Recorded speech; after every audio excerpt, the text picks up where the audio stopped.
tawagin po natin si VP Celso.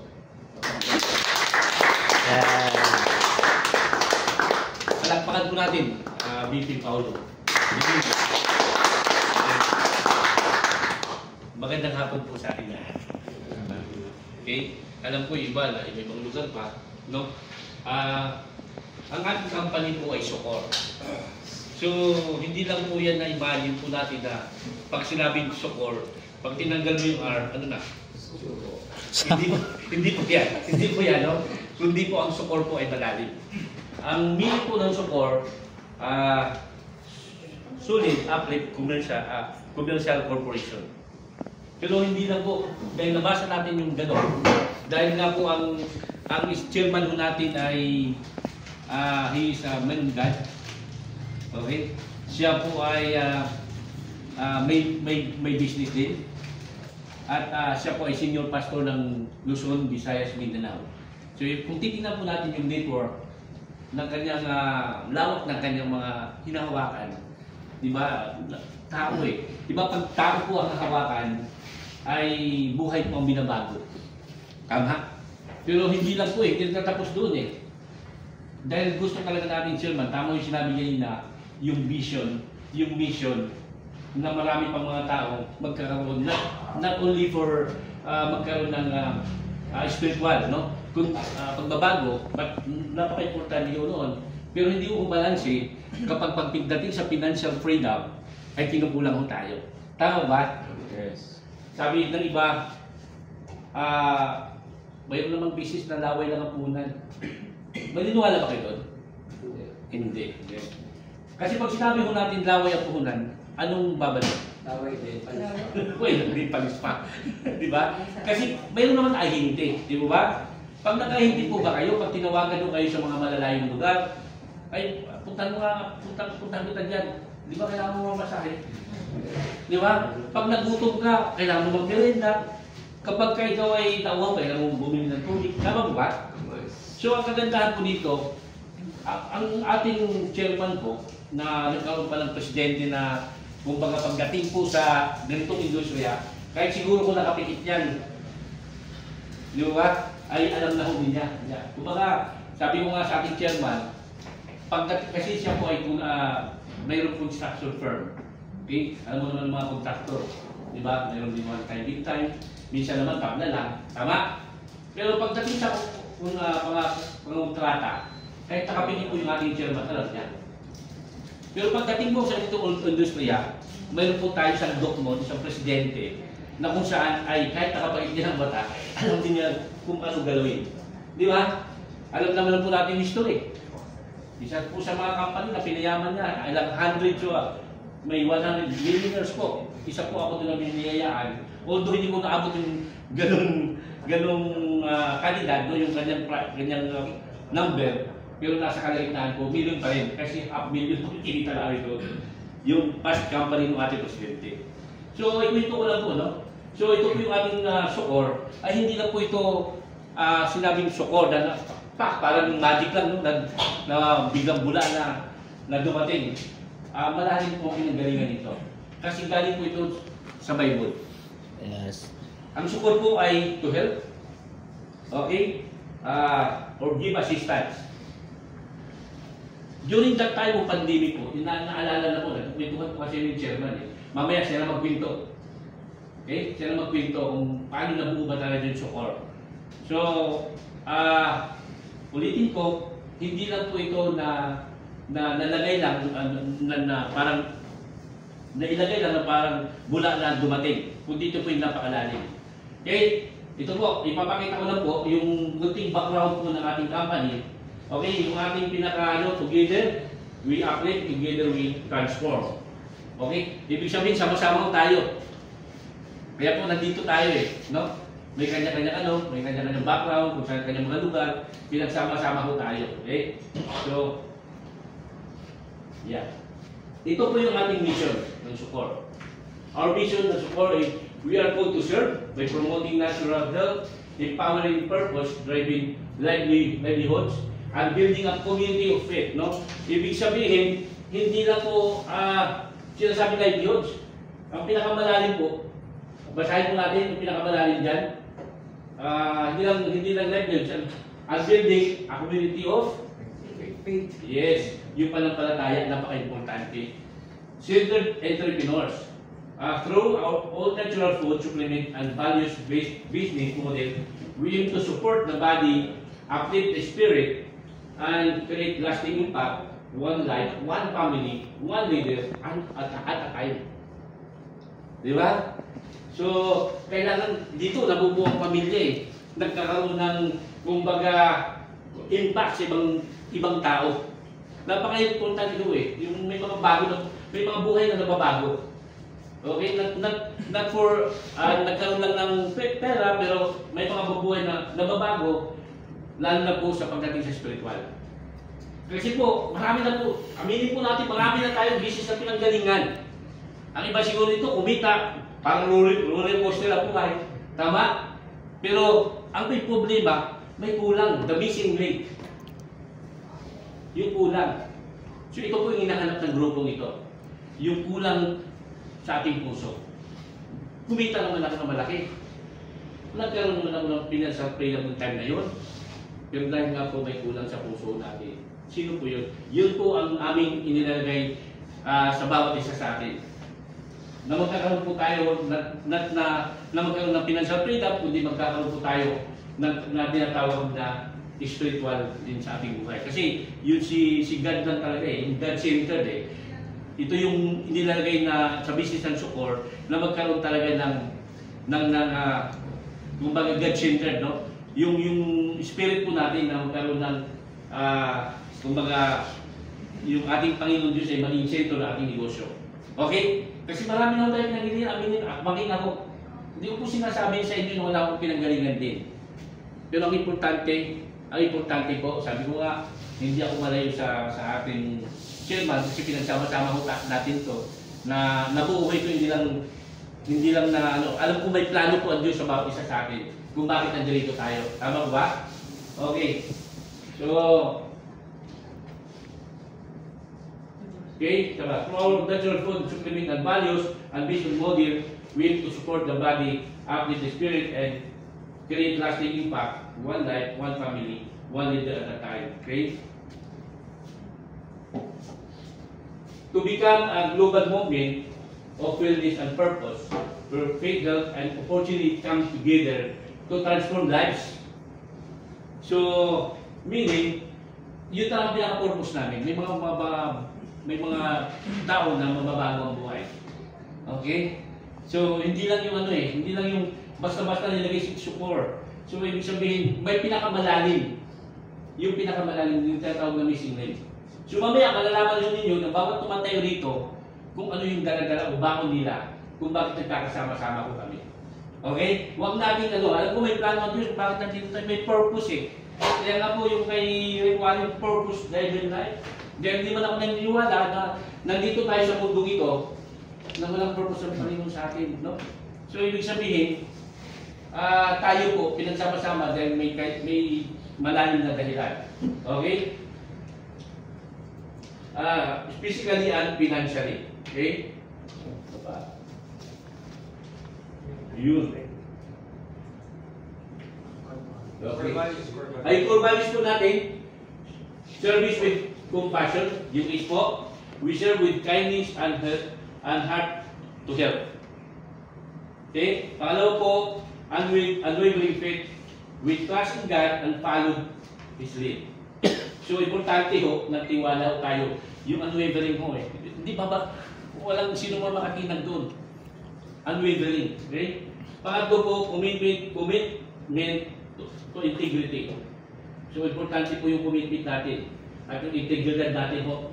We choose honesty and do what's is right. Dapat pipiliin ho natin yun, yung kung paano tayo maging totoo sa ating sarili. Literacy po, community empowerment. We grow stronger by lifting each other up. So habang mo tayo nagpapatuloy, habang lumalakas mo tayo, dapat, hindi naman po tayo nabubuhay mag-isa eh. Naniniwala ba kayo naman isa na isa? Walang tao nabubuhay na mag-isa. Kailangan natin bawat isa, ang kahinaan ng isa, ipupunuan ng isa. Wala akong perfecto dito. Lahat po tayo kailangan na natin ng bawat isa. Tama mo ba? Kaya nga po na yun nandito, nagsama-sama. Alam po, mayroon kayong mga lakad. Pero dinala kayo mga paano dito. Yung si Iman po, galing pang Bicol. Dahil po malalim po kanyang paniniwala sa support, nandito po siya. Okay? So, iba. Opportunity. Okay? For purpose. Okay? We give people a chance to live with a purpose. Dapat ganun po tayo, no? Bigyan po natin ang ibang mga tao na magkaroon ng buhay na may purpose. Napakalaga po ng purpose eh.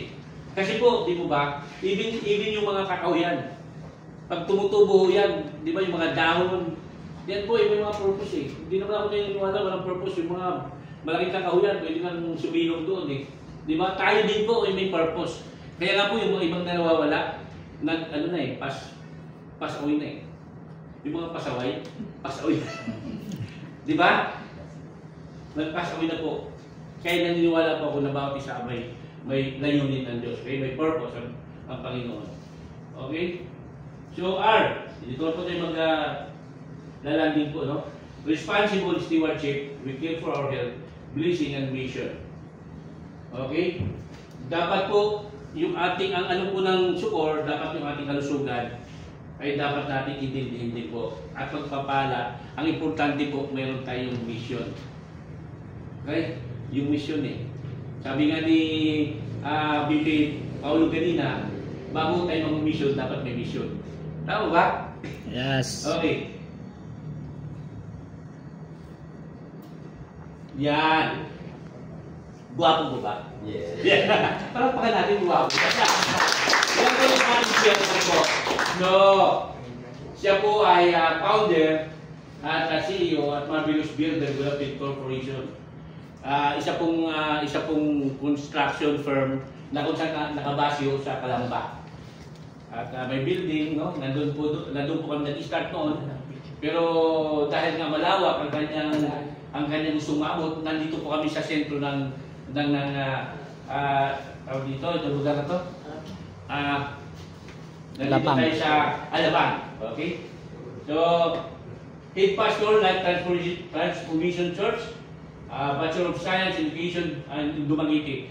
At the same time, siya po ay teacher. Pero pinili po niya magnegosyo. Bakit po? Doon na nakikita yung kanyang cooling.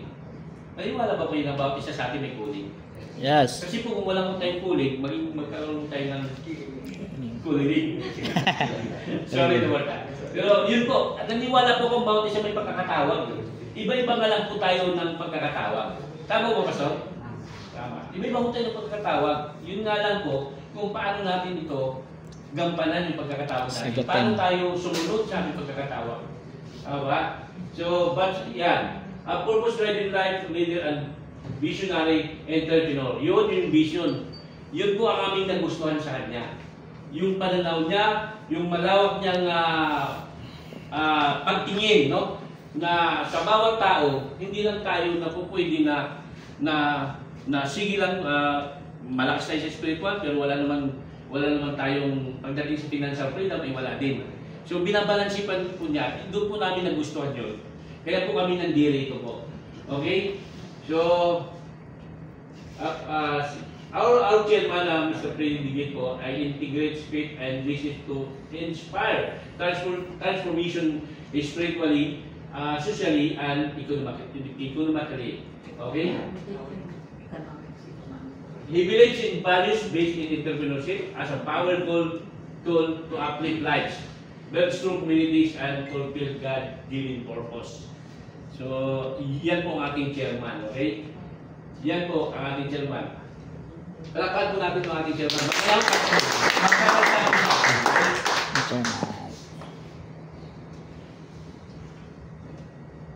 Yan. Wala. Yan. Tingnan nyo ang artista. Yeah. Wala mo nakisang paliw sa akin yan. Joke lang po. Okay. Itong tao ito, no? Our president po, sa totoo lang po, nung panahon ng palakasan niya po ay nakita naman po natin kung paano po siya na kinikilala sa industriya pagdating sa meeting. Yes. Okay? Siya po ay naging president din sa ibang company at marami pang company na pinanggalingan po ng ating presidente. So, naging iconic po. No? Tinitingala. Nagkakaroon din naman mga pagsubok, no? Pagsubok up and down, pero bumabangon. Ang kagandahan sa tao ito, willing to learn. No? Kahit na alam natin na maraming nangarating sa buhay, pero handang matuto. Yun naman napaka-importante sa atin. Di po ba? Hindi yung acne. Wala ko sa kanya yung acne. Alam mo yung acne? Alam ko, networker kayo, alam nyo na yun. Di ba? Alam ko na yan. No? Hindi ko siya ganun. So, yung tao ito, gusto niya matuto. Kaya nga, sino ba naman kami na kasama niya ngayon? Kung titignan natin, sa standard ng kanyang naabot o narating, siguro hindi ako papasa sa kanya. Pero siyempre, dahil yun nandun po yung kanyang pag-respeto, pinagsama-sama ho namin yung aming kalaman. Kahit may kakulangan siya, may kakulangan din ako. Ganun po ang ating presidente. No? Mamaya ako, magsasalita ko yan. Huwag ko kayo magdadala.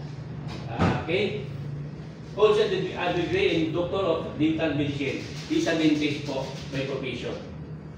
Brings over 20 years of experience in sales and marketing. Naku, 2 dekada na po na ganun po ang kanyang experience pagdating sa marketing. Widely recognized as an FLA industry icon and certified entrepreneur. Honored and millionaire circle achiever across multiple companies. No? Iba't ibang company po may mga resulta po yung ating presidente. No? Marami po siyang pinanggalingan. Yung past company nga lang, kailan lang, no? 4 years na nakaraan, 4 na taon ba nakaraan? Tama ba ako? Ang dami pong naging milyonaryo doon. Kaya hanggang ngayon naman, na-miss po itong taong ito. Na-miss po itong taong ito. Nagpapasalamat po kami. He is a giving, binigay sa amin ng Diyos itong taong ito. Bakit? Hindi po kami tumitingin sa past eh. Ang ganun din po si Lord eh. Di ba? Ang tao lang naman ang laging tumitingin sa past eh. Tama po ba? Hindi nabubura-burap si Lord kapag yung past mo, wala na po sa kanya. Ang gusto niya, present and future. Tama po ba? Nandiyo ba tayo? Yes. Ganun po yung aming pananaw. Bilang po, lingkod ng Diyos po, ganun po ang aming pananaw. Hindi po kami tumitingin sa anuman nakaraan, kundi po kung paano po tayo pabago, kung paano po tayo magpatuloy sa buhay. Ito po yung aming pananaw po. So, instrumental in helping create over 100 millionaires build and launch successful e-commerce branch with strong sales performance. Creator of proving systems that generate passive income and promote financial independence. Pagdating po sa industriya po ng e-commerce, okay? Ito po ay magaling na tao. Kaya wala po kami masasabi sa tao ito. Okay, mamaya ho, marinig po natin ang kanilang mga patutuo pag sila po ay tumayo dito. Okay? Yeah. Yun. Okay, tapos na po ako. Sila na po yung magdetalyo sa kanilang mga patutuo mamaya. Okay? Ayaw mo nung pong patagalin ang ating susunod. Okay? Okay, ating